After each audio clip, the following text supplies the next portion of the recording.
لو تناهيتم إلى سر الحياة وصنعتم كائنا حيا نرى. بہت سارے شہداء کے واقعات ہیں کہ دنیا سے جاتے ہوئے ان کو اللہ نے جنت دکھائی ہے, دنیا سے جاتے ہوئے جنت نظر آئی ہے, انہوں نے بتایا ہے لوگوں کو. میں اکثر اس موقع پر ایک واقعہ بیان کرتا ہوں. عبداللہ ابن مبارک رحمہ اللہ نے غالباً اپنی بہت بڑے محدث سے اپنی کتاب میں یہ واقعہ لکھا ہے. تاریخی واقعات ہوتے ہیں نا, انہوں نے لکھا کہ یہ عبداللہ ابن مبارک تبع تابعین کے دور کے امام حنیفہ کے شاگرد ہیں اور بہت بڑے محدث ہیں. ان کا سارے محدثین بڑے احترام سے نام لیتے ہیں, امام بخاری بھی, امام مسلم بھی, امام ترمذی بھی, یہ سب کے نظر میں یعنی کہا جاتا ہے تاریخ میں واحد شخصیت ہیں جن پر کوئی بھی جرح ہے ہی نہیں سرے سے, ورنہ لوگوں نے امام بخاری کو بھی معاف نہیں کیا ہے. یہ جو بعض لوگ کیڑے نکالتے رہتے ہیں نا کہ فلاں نے فلاں کے بارے میں یہ کہا, فلاں نے فلاں کے بارے میں یہ کہا, لوگ بدگمان ہوتے ہیں بزرگوں سے, تو بھائی طنز تو امام بخاری پر بھی کیا ہے. اگر کوئی امام بخاری کے بارے میں نکال کے دکھانا چاہے نا فلاں نے امام بخاری کو یہ کہا, تو وہ ان پہ بھی ملتا ہے. تو صرف کتابوں کے حوالوں سے یہ ثابت کر دینا کہ فلاں نے فلاں پہ یہ نیگیٹو تبصرہ کیا ہے, اس سے اس کا فلاں کا برا ہونا ثابت نہیں ہوتا. اس میں یہ دیکھا جاتا ہے کہ یہ تبصرہ صحیح تھا یا غلط تھا, اس کو دلائل سے پرکھا جاتا ہے. لیکن آج بعض لوگ دنیا میں ایسے پیدا ہو گئے ہیں جن کا گندی مکھی کا کام گندگی میں بیٹھنا ہوتا ہے نا, بس وہ ان کا کام ہی یہی ہے. انہوں نے بڑے بڑے اہل اللہ, بڑے بڑے بزرگوں کی حیثیت کو ختم کر دیا ہے. تو خیر, لیکن یہ عبداللہ بن مبارک ایسے ہیں. تو غالباً ان کا واقعہ ہے یا کسی اور بزرگ کا, کیونکہ میں نے بعض واقعات 15 سال 20 سال پہلے پڑھے ہیں تو ان میں مجھے نام پوری طرح یاد نہیں ہے.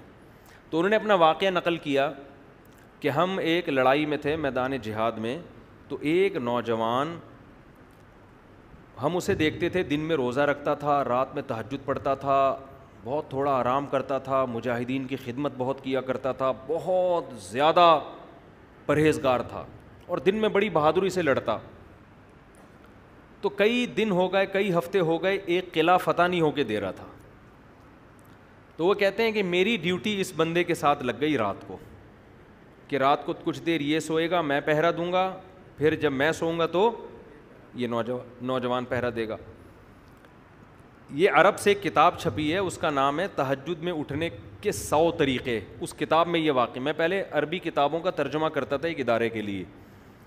عرب سے جو کتابیں آتی تھیں نا عربی میں, تو وہ ادارے والے کیا کرتے تھے, بہت سے علماء لیتے تھے, میں بھی لیتا تھا, ان کا ہم اردو ترجمہ کر کے وہ کتابیں وہ پھر ادارے والے چھاپتے تھے.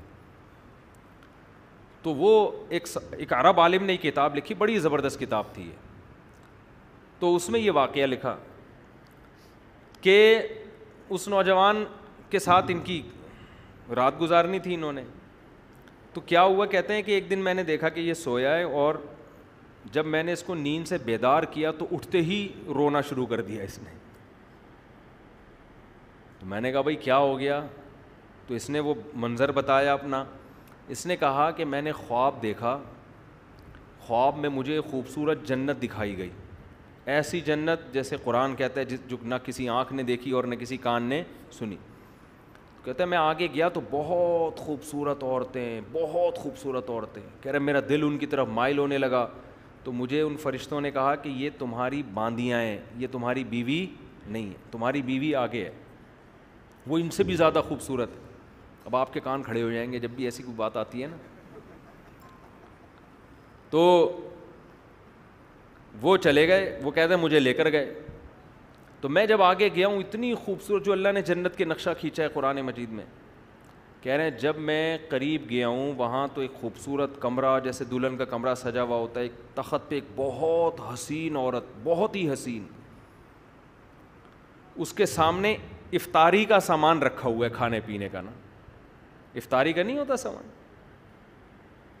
تو کہتے ہیں مجھے بتانے والے نے بتایا کہ یہ تمہاری زوجہ ہے اور تم نے اس کے ساتھ روزہ آج افطار کرنا ہے.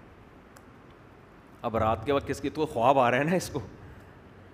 کہہ رہے میرا تو ایسا دل کہ میں اس کے قریب جاؤں, میرا دل للچا رہا ہے. کہہ رہے جیسے ہی میں اس کے قریب گیا اور میں نے کہا میں افطاری کروں تو اس نے میرا ہاتھ پکڑ لیا اور کہا ابھی تمہارا ٹائم نہیں ہوا ہے, جب افطاری کا ٹائم ہوگا نا, جو یعنی حقیقت میں افطاری کے ٹائم, کل تم نے روزہ میرے ساتھ افطار کرنا ہے, کل تم نے روزہ میرے ساتھ افطار کرنا ہے. کہہ رہے ہیں اس دوران آپ نے مجھے آ کے اٹھا دیا تو میرا وہ سارا خواب مجھے اس منظر پہ رونا آ رہا ہے, اتنا حسین منظر. لیکن اس نے کل کا وعدہ کیا کہ کل تمہارا روزہ کس کے ساتھ افطار ہوگا؟ میرے ساتھ. تو وہ بزرگ کہتے ہیں کہ مجھے لگا کہ یہ کل شہید ہو جائے گا نا, کیونکہ روزے تو یہ روز رکھتا ہے. حدیث میں آتا ہے میدان جہاد میں جو ایک روزہ رکھتا ہے 1 سال کے روزوں کے برابر ہے. لیکن علماء نے لکھا ہے یہ فضیلت اس کے لیے ہے جس کو روزہ رکھنے کے بعد لڑنے میں کمزوری نہ ہو. اگر روزہ رکھنے کے بعد یہ خطرہ ہے کہ ہم کمزور ہو کے لڑ نہیں پکیں, پھر روزہ رکھنا جائز نہیں ہے, کیونکہ پہلے دشمن ہے. تو کہتے ہیں کہ یہ اس کا روزہ تھا تو میں سمجھ رہا تھا اب شہادت ہو جائے گی اس کی, کچھ بھی نہیں ہوا. تو مجھے خیال آنے لگا کہ جھوٹا خواب ہوگا اس کا. تو کہتے ہیں کہ سارا دن یہ بہادری سے لڑا بھی, پھر بھی شہید نہیں ہوا. کہہ رہے ہیں پھر ہم نے افطاری کا سامان لا کے رکھ دیا اور ان کو خیال ہونے لگا کہ یار ایسا ہی خواب تھا, ایک پراگندہ خیال ہوگا, آ گیا ہوگا. کہہ رہے ہیں ادھر یہ افطاری پہ بیٹھنے کا وقت آیا ہے, قلعے سے ایک تیر آ کے اس کے سینے میں لگا اور یہ وہیں کلمہ پڑھ کے شہید ہو گیا. اب وہ جو بزرگ تھے نا ان کی یہ غالباً عبداللہ بن مبارک تھے, کہہ رہے میری یہ کیفیت کہ میں نے تو یہ سارا خواب, یعنی اس نے مجھے سنایا تھا نا کہ عین میری تمہاری مجھ سے ملاقات کب ہوگی؟ افطاری کے ٹائم. کہہ رہے میں نے زور سے, وہ کہتے ہیں میں نے چیخ ماری نا پورے لشکر میں کہ یہ شخص کامیاب ہو گیا. اور کہہ رہے پھر میں نے سب کو بلا کے اس کا خواب سنایا کہ کیسا اللہ نے خواب سچا کیا ہے, کہ اس حور نے اس سے وعدہ کیا تھا کہ کل تمہاری افطاری کس کے ساتھ ہوگی. یہ مجاہدین کے ایک واقعات نہیں ہیں, مجاہدین کی تو کیونکہ وہ بہت زیادہ قربانی دے رہے ہوتے ہیں نا, تو ان کی کو اللہ کی طرف سے موٹیویشن دوسروں سے زیادہ ملتی ہے. ایسا ہوا تو کہہ رہے اگلے دن اتنی بہادری سے سارے, دیکھو حوروں کا چکر ایسا ہے نا مرد ہر چیز پہ کمپرومائز کر لیتا ہے, عورت پہ کمپرومائز نہیں کرتا. ہوا و حرص والا دل بدل دے, میرا غفلت میں ڈوبا دل بدل دے.